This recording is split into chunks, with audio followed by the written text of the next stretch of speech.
तुलसी में जल चढ़ाने से क्या होता है और तुलसी में दीपक लगाने से क्या होता है।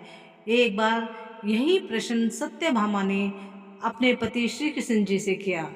उन्होंने कहा, हे देव, आप प्रतिदिन तुलसी जी में जल दिया करते हैं और रुक्मणी देवी जो है प्रतिदिन तुलसी में दीपक लगाती हैं, इससे क्या फल मिलता है, इसका क्या कारण है, सो मुझसे कहो।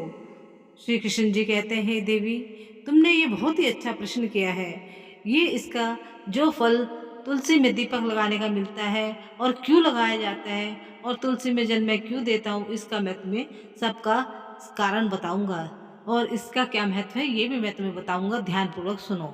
कृष्ण जी कहते हैं, जो तुलसी जो है लक्ष्मी जी का ही अवतार है और लक्ष्मी जी भगवान विष्णु को बहुत प्रिय है और मुझे भगवान विष्णु बहुत प्रिय है। और तुलसी जी भी जो है भगवान विष्णु की पत्नी है, इसलिए मैं जो है तुलसी जी का ही जो तुलसी जी पर प्रतिदिन जल देता हूँ और तुलसी जी पर जल देने का बहुत ही ज़्यादा महत्व होता है। और इसका क्या महत्व होता है मैं ये आगे तुम्हें कथा में बतलाऊंगा। तब देवी कहने लगी, हे प्रभु, आप बतलाइए, मैं ध्यान से सुन रही हूँ। तब श्री कृष्ण जी कहते हैं कि भगवान विष्णु जो है हमेशा लक्ष्मी जी के साथ वास करते हैं और तुलसी जी के रूप में जो माँ लक्ष्मी विराजमान है और वहाँ शालिग्राम के रूप में, और हमेशा ही जो भगवान विष्णु है और माँ लक्ष्मी का जो है तुलसी जी में वास होता है। इसलिए जो कोई भी मुझे भोग अर्पण करता है बिना तुलसी के, अगर मुझे कोई भोग अर्पण करता है तो मैं उसे स्वीकार नहीं करता हूँ। तुलसी दल के साथ ही मैं भोग स्वीकार करता हूँ। तब श्री कृष्ण जी सत्यभामा से कहते हैं, मैं इसके महत्व को तुम्हें बतलाता हूँ कि तुलसी जी में जल देना और दीपक लगाना क्यों अ, क्यों अनिवार्य है और क्यों लगाया जाता है। सो ध्यानपूर्वक सुनो।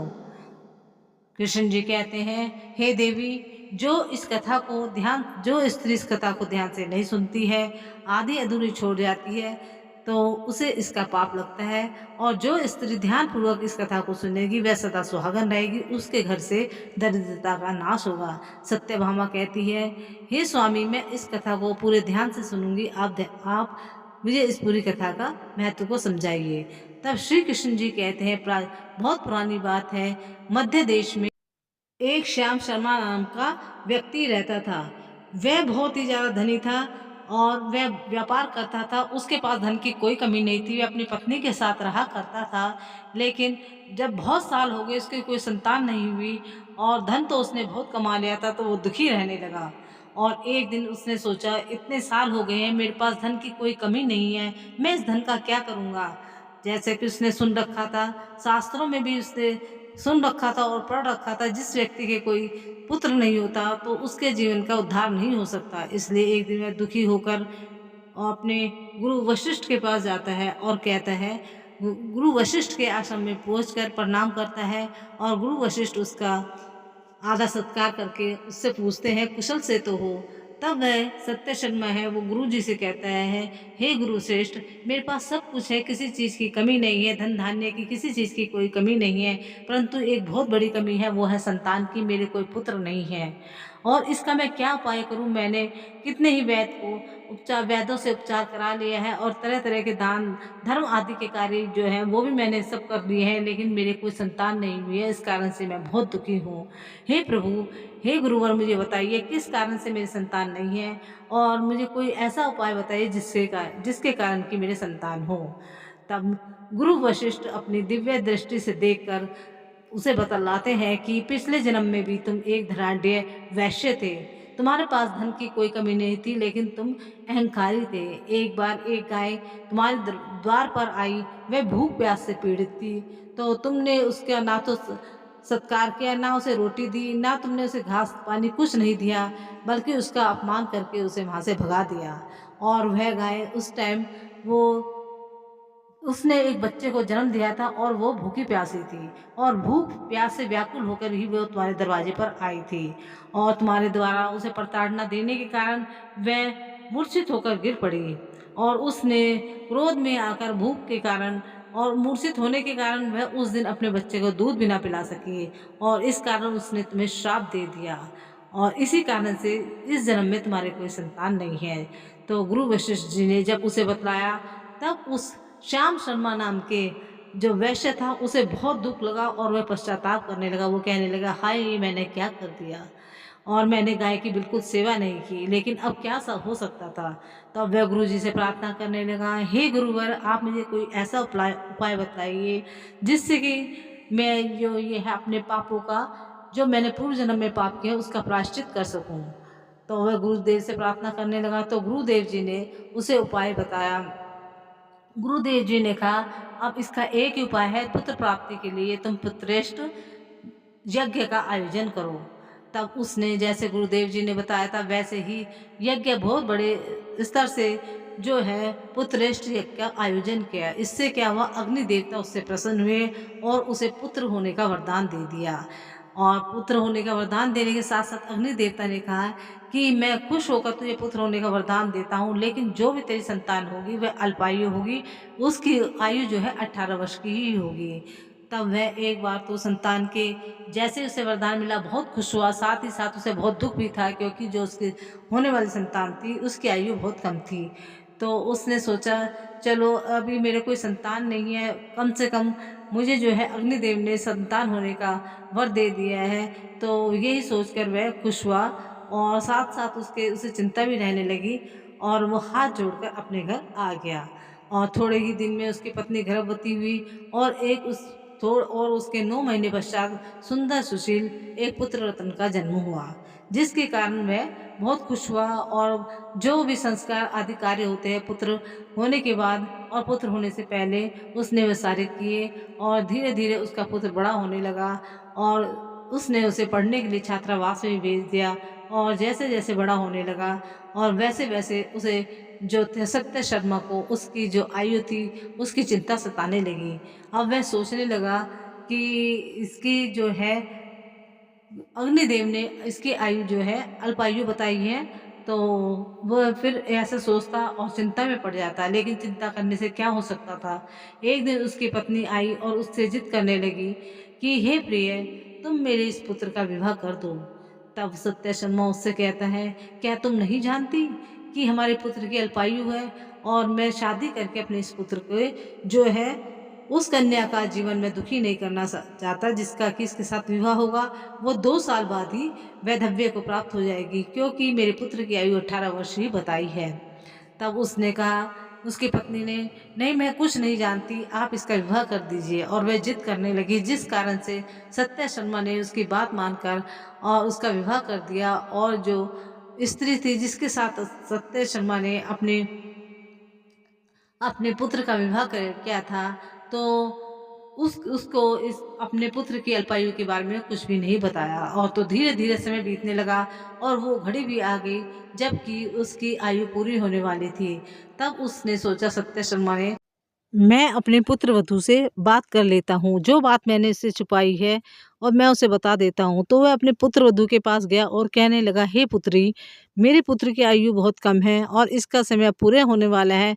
मैंने आपसे झूठ बोला है, मैंने आपको बताया नहीं है। उसकी पुत्रवधू जो है बहुत संस्कारी थी और बहुत धार्मिक प्रवृत्ति की थी। वो कहने लगी, पिताजी ऐसा मत कहिए।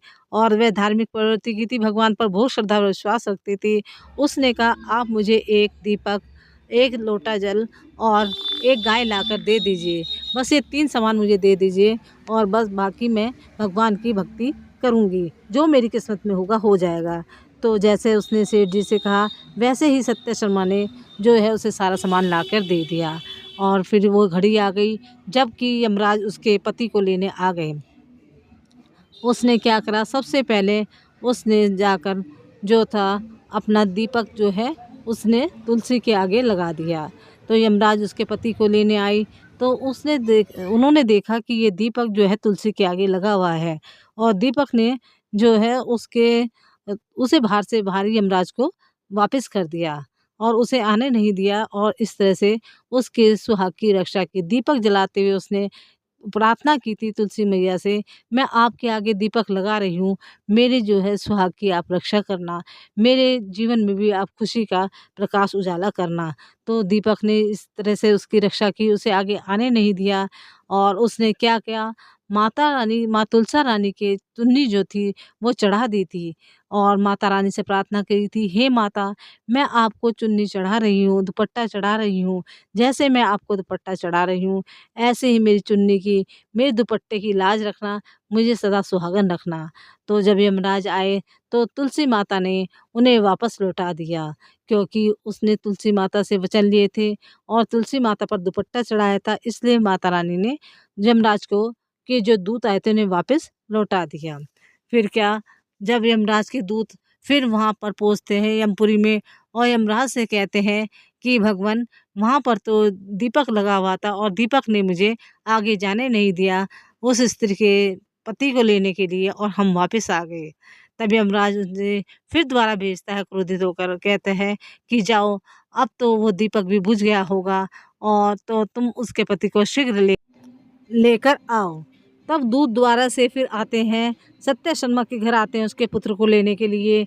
इतने में उसकी यमराज की इतने में सत्य शर्मा की जो पुत्र वधू होती है वो दरवाजे पर जल का लोटा भरकर रख देती है और तब यम और उनसे जल का लोटा भरकर प्रार्थना करती है, हे प्रभु, मैंने जल का लोटा भरकर रख दिया आपकी सेवा के लिए, आप मेरे पति की रक्षा करें। तब यमराज के दूत आते हैं उसके पति को लेने के लिए और देखते हैं कि दरवाजे पर ही जल का लोटा रखा है और वो वापस लौटकर चले जाते हैं। यह जो जल का लोटा था वो उन्हें घर के अंदर आने से रोकता है, यानी कि इस तरह से एक तरह से वो उसके धर्म का पहरेदार बनाकर उसने जल के लोटे को रख दिया था, जिससे कि जो यमराज के दूत थे वो अंदर नहीं जा पाए।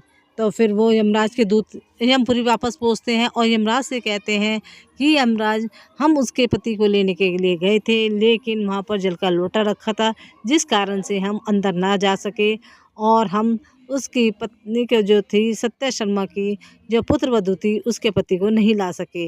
यमराज फिर से क्रोधित होकर उन्हें फिर भेजता है। वो कहते हैं, और इस बार तुम जाओ और किसी भी तरह से उसे लेकर आओ। तब यमराज के जो दूत हैं सत्य शर्मा की पुत्र वधू के पति की लेने के लिए पहुँचते हैं, तो क्या देखते हैं कि जो सत्य शर्मा की पुत्र वधू होती है वो उसने गाय को दरवाजे पर बांध रखा है और उसकी सेवा कर रही थी। तब यमराज के दूत आते हैं और उन गाय की सेवा करते देखते हैं, तो जहाँ पर गाय बंधी हुई थी तो वो उसे पार नहीं कर पाते, क्योंकि वह यमराज के दूत होते हैं, तो गाय को पार करके आगे नहीं जा पाते, गाय उन्हें आगे नहीं जाने देती, क्योंकि जो गाय की सेवा करने का जो फल मिलता है उसका पुण्य कभी समाप्त नहीं होता। तो यह देखकर वो फिर वापस लौट जाते हैं और जाकर यमदूत से सारी बात बता देते हैं। तो इससे क्या पता चलता है कि गाय के जो हम सेवा करते हैं उसका कितना महत्व है और कार्तिक मास में तुलसी जी पर दीप जलाने का कितना महत्व है। यही सारी बातें श्री कृष्ण जी ने जो है सत्यभामा को बताई और इसी तरह से हम सबको भी वेद शास्त्रों के द्वारा बहुत ज्ञान प्राप्त होते हैं और इस तरह पता चलता है कि दीप दान करने का और तुलसी में जल चढ़ाने का और गाय की सेवा का कितना महत्व है। इसलिए कार्तिक मास में तो विशेषकर सभी को दीपदान ज़्यादा से ज़्यादा करना चाहिए और तुलसी जी की भी सेवा करनी चाहिए। तो मैंने अपने चैनल में आपको तुलसी जी में जल चढ़ाने की और दीपक के जो लगाने की महत्व है वो सारी बातें मैंने कथा के माध्यम से आप लोगों को बताई हैं। वीडियो ज़रा भी अच्छी लगी हो तो प्लीज़ मेरे चैनल को ज़रूर सब्सक्राइब करना, लाइक कमेंट और शेयर भी करना। श्री हरि श्री भगवान विष्णु माँ लक्ष्मी की कृपा आप पर बनी रहे। माता रानी सबके कष्टों को दूर करे। जय माता की।